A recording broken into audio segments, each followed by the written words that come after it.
Developed by the uniquely named Capcom Production Studio No. 2, Megaman Legends was one of Capcom's first attempts to move into the 3D gaming. Released way back in 1997, the game is not exactly looking like a spring chicken. But can the imaginative characters and solid game design make this game worth playing nearly 13 years after its release?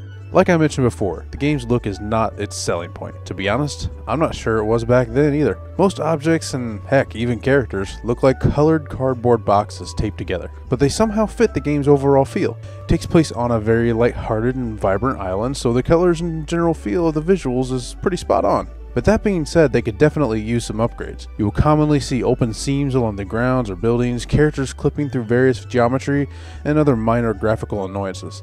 For those of you expecting a somewhat traditional Mega Man experience, you should just keep on moving. Legends has ditched the pick a boss, kill him, pick another boss formula in favor of an open world type setting. The gameplay takes place in a 3D world where the controls are less than intuitive. The game does not take advantage of the dual analog sticks, mainly because I think they weren't standard on the PS1 controller yet, so moving about in this 3D space is somewhat of a daunting task. The shoulder buttons on the controller are used to turn left and right, while the D-pad causes Mega Man to strafe.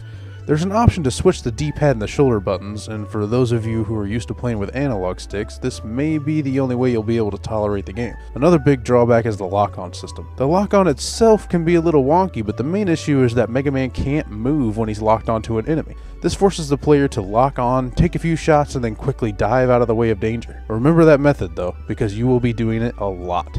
For being an early generation PS1 game, the design is surprisingly solid. There are plenty of NPCs with lots to say, a plethora of different building styles to enter and explore, a surprisingly deep weapons development and upgrade system, various dungeons to explore, power-ups and performance-enhancing parts, and even a TV station where Mega Man can go to play minigames. But nearly every great thing that the Legends throws at the player is a little backhanded.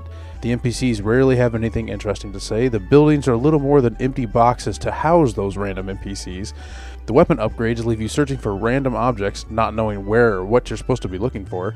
The upgrades never seem to affect the gameplay all that much. Many of the different dungeons end up actually just being one big catacomb, and the minigames are a nice touch, but I'm not sure how much I could say for the complexity. Audio is where I feel Legend shines the most.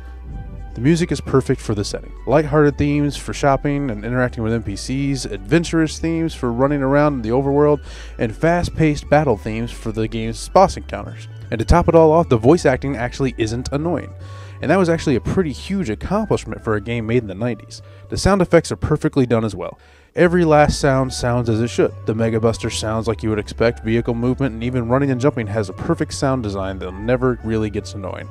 And that's a good thing because you'll be doing a lot of shooting, running, and jumping in this game. The story is another area where Legends does not fall flat on its face, mainly because the game simply doesn't take itself too seriously. The over-the-top characters and goofy voice acting lend a perfect tone to the already cartoony, fun setting of Cadillac's Island. Anytime the game starts on a more mature or darker path, something is always there to bring it back. Be it either the adorable servo bots or simply a random paper airplane floating by, the game certainly knows how to keep itself grounded.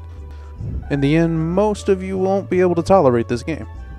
Be it for the less than stellar visuals or the very clunky controls, this game will not be for those who are unwilling to suffer through the game's faults to find a pretty good overall experience.